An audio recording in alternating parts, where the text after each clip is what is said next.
Famille, justice, enfance. Bonjour et bienvenue sur RLP, sur Famille, Justice, Enfance, un direct toujours depuis nos studios de Coulommiers-Chamiers, ce soir dans Famille, Justice, Enfance, émission psycho, émission motivation, émotion, apprentissage dans la tendre enfance avec Sandrine Lecornec. Sandrine Lecornec, psychologue qui exerce à Coulommiers-Chamiers, qui est venue nous voir aujourd'hui pour parler de ces sujets. Sandrine, bonjour, Madame Lecornec. Bonjour. Merci d'être venu sur RLP dans ce petite émission qu'on va faire ensemble. Alors, on va regarder rapidement. Vous avez un CV qui est particulièrement intéressant. Hein. Vous avez été professeur des écoles durant 13 ans.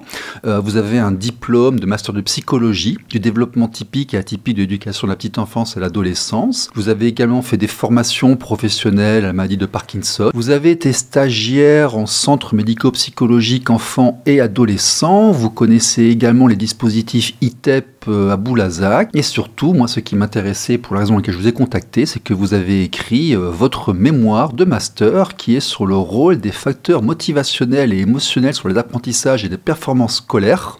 Dites-moi, là, Sandrine Lecornec, comment passe-t-on de tous ces métiers-là, y compris professeur des écoles, pour terminer psychologue en libéral à Boulazac? Quelle est la corde qui a vibré en vous pour faire ce que vous faites aujourd'hui?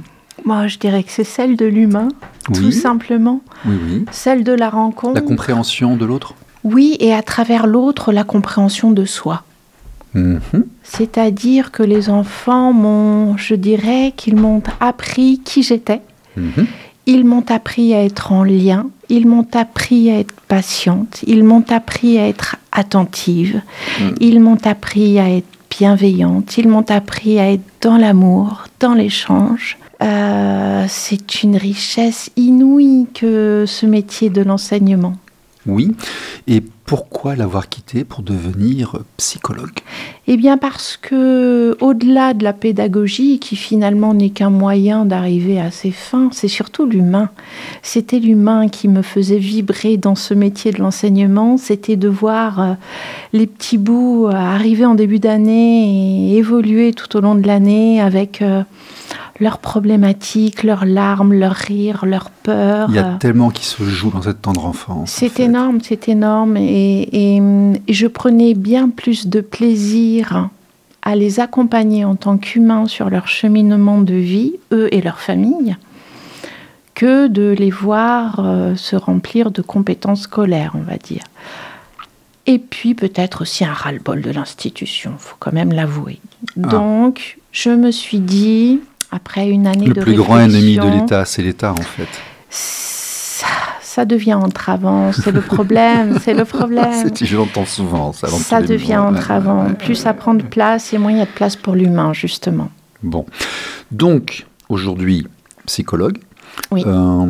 Juste pour savoir, socioprofessionnellement, dans votre famille, vous en aviez déjà ou Absolument pas. Moi, je suis issue d'une famille d'immigrés, arrivés en France dans les années 70, qui ont travaillé dur toute leur vie. D'immigrés d'où ?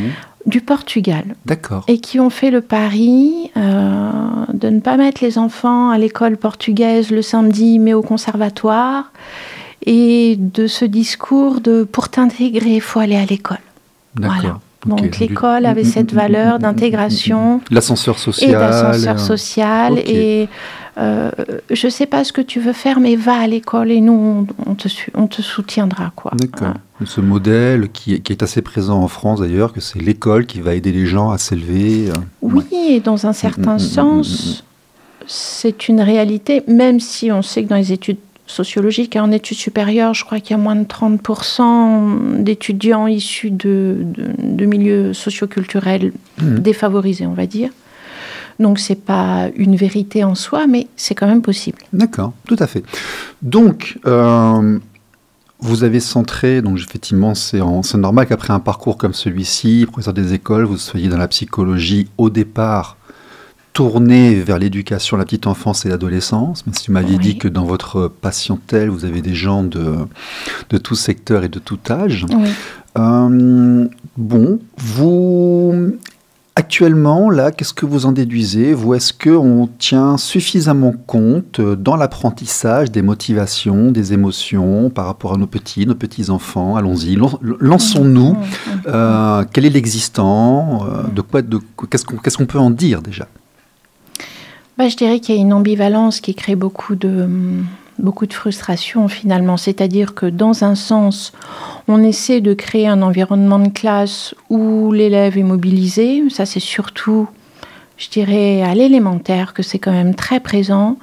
Travailler en projet, décloisonner, essayer de proposer des intervenants extérieurs. Et en même temps, il y a cette espèce de masse qui est celle du programme, qui fait que sortir des lignes, c'est très compliqué. Sauf que pour travailler avec les émotions, pour travailler avec ce qui émane de l'instant présent, il faut quand même une certaine souplesse de fonctionnement. Souplesse que l'on a en maternelle et en élémentaire également, mais qui se perd, je pense, au collège et au lycée, parce que le fonctionnement de l'école est comme ça. Est-ce que nos enseignants, nos instituteurs ont suffisamment de formation en psychologie? Mais bien sûr que non. Ce qui me semblait aussi. Les sciences humaines récentes de manière générale. Alors, moi, je suis quand même... Ça fait un moment que j'ai passé mon concours. C'est plus comme ça aujourd'hui. Je ne connais pas le contenu de la formation actuelle. C'était l'UFM à l'époque? C'était l'UFM, tout à fait. Mais je n'ai eu aucun cours de psycho. En revanche, on apprend de la pédagogie. Mais on va s'auto-former. On est balancé, enfin vous voulez dire, on est balancé sur le terrain comme donc ça. Donc la formation, c'est nous qui la faisons par nous-mêmes. Enfin, je veux dire, c'est les gens qui vont lire par eux-mêmes, du Dolto, des... Ou pas. Ou pas. Oui, ou pas. Ou pas. Ou pas. Bien sûr. Et donc, en fait, on apprend à être enseignant, on apprend à être en lien avec les élèves une fois qu'on se confronte à la situation sur le terrain. Ce qui est assez violent, hein. Ce qui est assez violent. Parce qu'on est tout seul, on est démuni. Comment on gère un groupe ? Comment on crée une dynamique de classe? Comment on arrive à respecter l'individualité dans le groupe? Ça met du temps. Comment faire respecter un cadre d'autorité tout en permettant une liberté à l'élève de fonctionnement? Oui, sans être tyrannique. Exactement, tout en étant respectueux. Ouais, c'est un challenge, oui. Et se faire respecter. Oui. Toutes ces compétences, elles n'ont pas été abordées, en tout cas lors de ma formation à l'IUFM. Je l'ai passée à Cergy-Pontoise à l'époque. D'accord. Ça questionne vraiment beaucoup. Et aujourd'hui, les professeurs des écoles qui arrivent en poste sont à la fois sur le terrain, à mi-temps, je crois, j'espère ne pas dire de bêtises, je m'en excuse si c'est le cas, mais ils sont également en train de rédiger leur mémoire et en même temps sur un cycle universitaire. Et sur le terrain, on leur demande de rédiger toutes les préparations avec les objectifs, le déroulé de séance, etc. C'est-à-dire qu'on leur demande de tenir un cahier journal et une masse de travail considérable, tout en ayant en plus une recherche avec un mémoire à rédiger et les cours à suivre. D'accord. C'est extrêmement difficile. Qu'est-ce qui fait que c'est plus difficile aujourd'hui qu'à 40 ans ? Je pense qu'on vit dans une société de performance. Quand j'ai repris mes études de psycho, le doyen, le premier jour de la rentrée, a dit « Nous, on veut l'excellence de la psychologie française. » On était à peu près 350 dans l'amphi. « Regardez-vous, à la fin de l'année, la moitié d'entre vous ne seront plus dans cet amphi. » Oui, mais bon, ça, en les années 90, quand j'ai fait mon doc de maths en première année, ils m'ont dit pareil au premier semestre. Mais c'était les maths. C'était les maths, c'était déjà une filière élitiste. Les maths, c'est une filière élitiste quand même. Oui, moi je voulais être informaticien, hein, c'est tout. Donc, ou prof de maths. Mais voilà. Mais moi, j'ai fait un doc de psycho quand j'avais 20 ans et c'était absolument pas ce discours-là. Ah, vous aviez fait un doc de psycho déjà à l'origine. C'est pour ça que vous avez pu rentrer en Master 1 ensuite. J'ai fait une licence 3. D'accord. Je suis arrivée en licence 3 puisque j'avais les 2 premières années de validées. Et oui, d'accord. Et j'ai fait mes 3 ans de fac. D'accord. Non, moi j'ai trouvé ça très violent. Effectivement, à la fin de l'année, la moitié de l'effectif étudiant était diminué. En Master 1, rebelote. Et en Master 2, il ne reste plus grand monde. Oui, ça on me l'a déjà dit. Hein. Première année, c'est très cheveux bleus, c'est très fête et tout. Et puis ils sont plusieurs centaines. Et puis en Master 2, ils sont 30, 35. Oui. Et on ne parle pas de la consommation d'antidépresseurs par les étudiants. Pas que, hein. On se shoot un peu aussi pour retenir un peu tout ça. J'ai préféré rester dans le cadre légal. D'accord. Et je voulais surtout faire allusion à la souffrance induite par le système scolaire, qu'il soit universitaire ou pas. Et quand je reçois des lycéens ou des collégiens qui ont déjà une anxiété de performance, ça pose question quand même. RLP. Radio libre en Périgord. Famille, justice, enfance. Ça fait longtemps qu'il y a des études sur qu'est-ce qui fait qu'on peut influer sur l'apprentissage, l'assimilation de compétences, de savoir-faire chez les élèves. Au départ, c'est quelque chose de très vertical, hein. Il y a le sachant et puis il y a celui qui apprend. Puis ça se déverse comme ça de haut en bas. Et il y a cette idée que l'élève est quelqu'un que l'on remplit, à qui l'on doit apporter du savoir-faire pour pouvoir lui assurer suffisamment de compétences et avoir un métier, etc. Et puis petit à petit, avec les études de sociologie ou de psycho, il y a d'autres facteurs qui rentrent en compte, et notamment celle de la dimension sociale. Et puis ensuite, celle de la motivation. Et puis ensuite, celle des émotions. Et on voit que finalement, apprendre, c'est quelque chose de bien plus complexe qu'il n'y paraît. Et que de nombreux facteurs peuvent rentrer en jeu. Que ce soit le facteur environnemental, mais aussi par rapport au lien social, à la relation à l'adulte, le référent de classe qui est là, mais les parents aussi, d'une certaine manière, sont en classe avec leurs enfants. Il y a plein de choses, plein de dimensions. Et un stade où on construit aussi notre identité dans le rapport à l'autre, mais au père, et plus simplement dans la sphère familiale, le regard de l'autre et le rapport à l'autre, et comment la réussite scolaire vient aussi donner une image de moi dans le miroir de l'autre, tout ça vient se mêler et soutenir ou au contraire entraver la motivation à s'engager dans la tâche et à réaliser les apprentissages scolaires. C'est pas très surprenant. Ce qui est intéressant, c'est de voir que les sciences humaines récentes, en fait, rejoignent le bon sens et les intuitions qu'on avait depuis longtemps. Il est évident que l'environnement influe sur la réceptivité de l'enfant. On a fait des expériences, par exemple, on voit qu'un enfant joue cognitivement avec des tests et autres, et puis on va mettre à côté de lui quelqu'un qui est en colère, qui émet des émotions négatives, mais pas forcément vers lui. C'est juste que cette personne-là est en train de râler, et tout de suite, on va voir que l'enfant va être moins performant, moins bien retenir. Donc l'environnement de l'enfant joue sur sa construction. Moi, je vais au-delà de l'apprentissage. Complètement. Joue sur sa construction, sa formation interne, cognitive.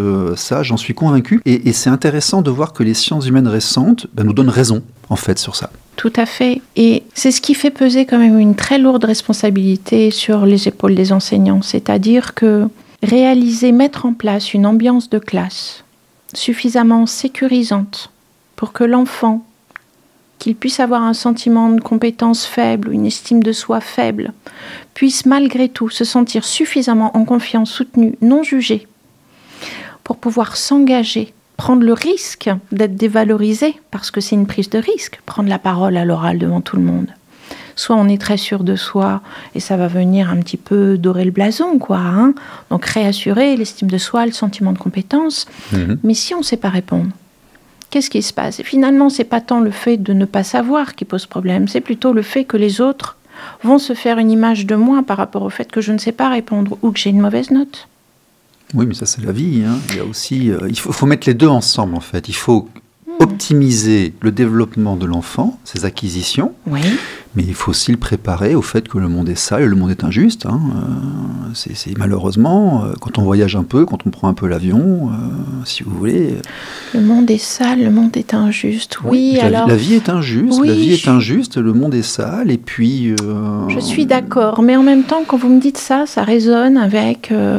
ces parents qui estiment que donner un coup de pied au cul d'un gamin, c'est pas bien gênant, parce que finalement, dans la vie, on prend des coups. Oui, mais il y a, comment dirais-je, tout n'est pas blanc, tout n'est pas noir, il y a des zones grises, on n'est pas obligé d'aller jusqu'au coup de pied au cul, par exemple. Mais moi, je suis obligé de vous dire, si vous voulez, que dans la musique, par exemple, c'est pas forcément le meilleur qui réussit, qu'il y aura des moments où on devra gérer un entretien d'embauche, il y aura des moments où on devra aller peut-être effectuer des ventes, que le seul modèle pour gagner sa vie n'est pas forcément le salariat cas dans des grandes sociétés ou des administrations. C'est aussi parfois de l'entrepreneuriat. Qu'en Amérique du Sud, si vous voulez, il n'y a pas cette espèce de notion d'égalité comme on l'a forcément, nous, beaucoup en France ou en Occident, que les meilleurs résultats aujourd'hui scolaires sont à Tokyo, Hong Kong, Bangkok et Singapour, et que, si vous voulez, protéger trop les enfants de l'injustice et pas forcément leur rendre service dans leur vie. Vivre aujourd'hui, c'est aussi conquérir, être un combattant. Donc il faut optimiser, après c'est moi qui parle, c'est mon avis à moi, donc il faut optimiser l'environnement de l'enfant pour qu'il fasse son apprentissage et son développement, mais oui, on n'est pas tous égaux dans tout. Enfin, Jean d'Ormesson dit qu'on est égaux devant une seule chose, qui est la fin de vie, mais vivre, c'est aussi rester debout parfois lorsqu'il y a un peu de vent, lorsqu'il y a un peu d'injustice, lorsqu'il y a une brute qui nous veut du mal, lorsqu'on est mis en compétition pour prendre un job. Il faut trouver le juste milieu par rapport à ça. Je comprends ce que vous me dites et en même temps, alors, on ne parle pas de traumatiser les enfants, non, bien sûr. Vous parlez des réussites scolaires dans les pays d'Asie. Je ne connais pas le taux de suicide chez les étudiants, mais je pense qu'il est plus élevé. Moi, j'ai vécu 6 ans. Je peux vous dire que les consommations de psychotropes et d'antidépresseurs sont en Occident et ne sont pas en Asie. Ça, c'est peut-être plus par rapport à une représentation sociale et culturelle. Moi, j'y étais. Ma fille est thaï. J'ai vécu 6 ans là-bas. Vraiment. Je me suis marié à des gens là-bas. J'ai vu comment ça fonctionnait, je vous assure, le dernier vaccin pour Ebola, c'est là-bas qu'ils l'ont trouvé, les championnats d'échecs, c'est là-bas qu'ils les gagnent et autres. Nous, au classement PISA, on s'effondre et je vous assure qu'ils sont pas malheureux. Et puis que moi, quand je suis arrivé en France en 2014 avec ma fille qui était trilingue et qui commençait déjà à lire à 5 ans et demi, on m'a traité quasiment de père indigne qui poussait trop son enfant alors que je ne faisais que répondre à sa demande. Voilà. Donc il y a aussi la posture occidentale qui est à regarder. Donc, optimiser l'enfant, oui, mais le surprotéger, non. Après, moi, je fais une distinction entre proposer une ambiance sécure et vivre sur la planète des bisounours. Il ne s'agit pas de surprotéger, il s'agit simplement de proposer aux enfants, dans une période de leur développement où ils sont en construction identitaire, de pouvoir comprendre qu'ils ont des ressources. Et que même face à la difficulté, ils ont des moyens d'action. Ouais, mais pour ça, pouvoir, bien, ça. Mais complètement. Mais quand je dis une ambiance sécure, ça ne veut pas dire les épargner de toute difficulté dans la vie. Oui. Quand il y a des conflits entre élèves, on a 2 solutions. Soit de leur dire débrouillez-vous, vous êtes insupportable, il y en a un piqué droit. C'est mon rôle aussi de relancer un petit peu. Bien sûr. Mais on peut aussi leur apprendre à communiquer. Oui. On peut aussi leur apprendre à leur permettre de verbaliser. À devenir ce qu'ils sont, à s'exprimer. Qu'est-ce que tu as ressenti? Qu'est-ce que tu avais envie de faire à ce moment-là? Et pourquoi tu as réagi comme ça? Est-ce que tu avais compris que ton camarade ceci, cela? Si on ne permet pas de construire ces compétences-là d'écoute, de compréhension, presque de connexion à l'autre, c'est-à-dire que je ne vais pas me moquer d'un camarade si je comprends que ça peut lui faire de la peine. Et donc finalement, si c'est pas dans ces lieux-là qu'on permet aussi à l'humain d'acquérir de nouvelles compétences, de relations, dans le respect et la bienveillance, alors effectivement, on peut partir du principe que... Et l'enfant en bas âge est majoritairement empathique, par définition, il l'est. Si on lui explique tout de suite, il va être... C'est une compétence à développer complètement. Oui.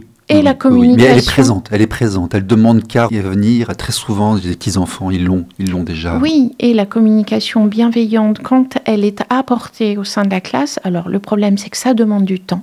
Oui. Et quand il y a le programme, moi j'ai des enseignants qui m'ont dit, tu sais Sandrine, toi tu fais classe comme ça, mais moi je ne peux pas consacrer tout ce temps-là à la discussion, je ne peux pas prendre tout ce temps avec les familles, etc. Oui, je sais. Je vous ai mis en porte-à-faux. Il faut que je vous dise que là-bas, dans les écoles que je prenais en exemple, il y a un enseignant pour 7 enfants. Ah mais... Donc le travail n'est pas le même. Vous savez, j'ai reçu aujourd'hui un papa d'une petite fille de 3 ans qui m'expliquait que dans sa classe de petite section, ils sont 30. Oui, comment vous voulez animer 30 enfants? 30 enfants de 3 ans, dans une salle... Déjà au-dessus de 20, c'est quasiment impossible. Qui doit faire 15 mètres carrés, dans le meilleur des cas 20 mètres carrés, avec 1 ou 2 adultes. Généralement, il y a une ATSEM à la journée en petite section, mais... Comment on accueille, comment on fait, comment on peut être en lien, comment on peut respecter l'individualité? Alors oui, effectivement, il ne s'agit pas de les prémunir de tout, de les préserver de tout, parce que dans la vie, il faut savoir faire face. Mais c'est simplement de permettre d'être respecté dans son intégrité d'individu, c'est permettre à cet individu de comprendre qu'il faut respecter l'intégrité de l'autre. Bien sûr. Et quand on se sent en sécurité, on est disponible pour les apprentissages. Oui. Oui, pour en revenir à cette question des apprentissages. Absolument. Quand on sent la notion de sécurité dans l'enfant est primordiale pour son développement. Ils m'ont tous dit ça. Mais complètement. Quand on sait qu'on est en sécurité, c'est-à-dire que j'ai le droit de me tromper, mais personne ne va se moquer. Voilà. On a le droit de recommencer. Bien sûr. Surtout quand on apprend. Oui. Et c'est fondamental. Et je peux avoir une mauvaise note, c'est pas grave. Est-ce que j'ai fait de mon mieux ? Est-ce que je me suis appliquée ? Et si j'ai pas fait de mon mieux, comment je peux faire la prochaine fois ? Bien sûr. Je crois que c'est ça la vraie question. Oui, ce sont des bonnes valeurs, ça. Ouais. Voilà. Mais pour ça, effectivement, il faut être sensible à ces questions, il faut être formé à ces questions, il faut comprendre la complexité. On ne peut pas considérer qu'un élève arrive à l'école vide de tout et juste prêt à recevoir. Oui, et qui sont tous identiques, c'est pas vrai. Ils sont tous identiques. Ils ne sont pas tous identiques. Vous avez des enfants qui arrivent chagrins le matin à l'école. Celui-ci, c'est sûr, il ne va pas pouvoir travailler si là, on ne désamorce pas, qu'on ne l'accueille pas en tant qu'individu. Surtout si on l'a mis 1 heure devant la télé avant, il est déjà complètement cuit. Donc, Il faut comprendre ce qui se joue pour l'individu pour pouvoir l'accueillir en tant qu'élève. Mais du coup, ça demande des ressources et un temps incroyable. Et je comprends les enseignants qui n'ont pas cette approche-là, parce que ça demande beaucoup de temps et beaucoup d'investissement aussi émotionnel et individuel. RLP. Radio libre en Périgord. Famille, justice, enfance. Donc là, on effleure votre thèse, en fait, votre thèse de master, qui est l'importance de l'apprentissage, de l'environnement sur l'apprentissage, et cet environnement qui, lui, va déclencher la motivation d'apprendre, la soif d'apprendre, en fait, et la gestion de l'émotion. Donc je sais qu'on ne fait que l'effleurer, mais ça a été votre travail, quelque part. Oui, tout à fait. Et puis, au fur et à mesure de la scolarisation, les indices qui sont pris en compte par les élèves deviennent de plus en plus complexes, c'est-à-dire qu'au fur et à mesure, la valeur, le sens de l'activité, la valeur de la tâche ou de la discipline vont aussi venir influencer l'engagement de l'élève dans la tâche. Et c'est vrai qu'en tant qu'enseignante, j'ai été sublimée par des moments où je me rendais compte que les élèves étaient capables de choses que je n'aurais même pas imaginé capable, simplement parce qu'on était dans un projet dans lequel ils s'investissaient complètement parce que ça faisait sens. Je me souviens notamment d'une année où je travaillais à Montancey avec des élèves de CE2, CM1, me semble-t-il, ça remonte à loin. Et dans le programme de géographie, alors j'avais pas trop regardé les programmes, finalement je me disais, mais qu'est-ce qui fait sens pour ces élèves ? Ce qui fait sens, c'est leur commune. Où est-ce qu'ils vivent, quel est leur environnement, et qui est le monsieur le maire, et qu'est-ce qu'on pourrait bien aller lui demander si on avait un rendez-vous avec lui, etc. Et de ce projet-là, le maire a été génial, il nous a accueillis, il nous a mis dans la salle de réunion, ils étaient fiers comme tout, on avait listé toute une série de questions qu'ils avaient eux-mêmes élaborées, qu'ils ont eux-mêmes rédigées. Ils ont joué aux journalistes, ils ont écrit des éléments de réponse que le maire apportait aux questions. Et dans ces questions, c'était « Mais va-t-il y avoir des logements sociaux pour la commune ? Est-ce qu'on va isoler le réfectoire de la cantine parce que c'est trop bruyant pour nous ?» Et je me disais, des élèves de CE2, mais le maire va penser que j'ai influencé les questions. Et pas du tout. Et j'étais bluffée. Pendant la réunion avec le maire, je me suis extraite du groupe, j'ai pris des photos. Sur le moment, je m'en suis pas rendu compte. En regardant les photos après coup, je me suis rendu compte de l'intensité, de l'attention dont les élèves faisaient preuve. Et même ceux qui en classe étaient en grande difficulté avec l'écriture, ils étaient appliqués, accrochés à leur stylo, à essayer de pouvoir noter le maximum de choses qu'ils pouvaient retenir des éléments de discours du maire. Ils étaient investis et concernés. Ils étaient en lien, ça faisait sens pour eux. De cette rencontre, on a élaboré un petit journal qu'on a distribué aux familles. Est-ce que j'ai respecté le programme ? Je ne suis pas sûre. Est-ce que toute cette séquence a fait sens pour les élèves ? J'en suis persuadée. Ouais. Ils ont travaillé du français. Et vous savez, on l'apprend en management aussi. Vous les mettez safe, vous les impliquez, et naturellement, ils vont aller faire les choses de leur mieux. Complètement. Et surtout, faites-leur confiance, montrez-leur qu'ils sont à la tête du projet, qu'ils sont... on parle d'agentivité en psycho, c'est-à-dire qu'on a le pouvoir d'action, on est capable d'agir, on a des ressources. C'est le meilleur moyen de faire d'eux des élèves, c'est de comprendre qu'ils ont des ressources et que même quand ils n'en ont pas, ils ont des moyens d'action et de se construire de nouvelles compétences. Voilà. Et ça, c'est extraordinaire. Et ça, c'est un exemple parmi d'autres. Oui, tout à fait. Non, mais c'est intéressant. C'est intéressant parce qu'en fait, toutes les sciences humaines récentes se rejoignent. C'est quelque chose qu'on dit souvent ici dans ce studio. Elles convergent, que ce soit la psychologie, la sociologie, la neurologie, l'épigénétique. Oui. On voit des convergences. On arrive à des résultats qui sont... Et oui, de toute façon, tout parent, tout manager, tout enseignant le sait l'influence de l'environnement sur le développement de l'enfant, son apprentissage, elle est primordiale. Un enfant qui est motivé, ça marchera beaucoup mieux, ça rentrera mieux. Si jamais il n'aime pas ce qu'il fait, ça rentrera pas. Oui, et puis, juste pour compléter là-dessus, il ne faut pas oublier qu'on est dans des boucles de feedback rétroactif. C'est-à-dire que oui, l'environnement influence l'individu, mais l'individu influence l'environnement. C'est-à-dire qu'un élève qui se sent bien dans un endroit où il passe la journée, un élève qui se sent bien dans un groupe d'individus, après on a le droit de s'apprécier ou pas, mais en tout cas on se respecte. Ah, mais il y a un intérêt à avoir des salles de classe propres, des ordinateurs qui marchent. Complètement. Voilà. Complètement. On ne met pas des enfants dans des ruines en espérant qu'ils en sortent. Et de la même manière, les élèves prendront soin. Oui. Ouais. On est bon ou on peut améliorer ce qu'on fait en France là. Allez, vous avez 45 secondes. C'est très inégal. C'est très inégal. Oui, ça c'est vrai. C'est très inégal.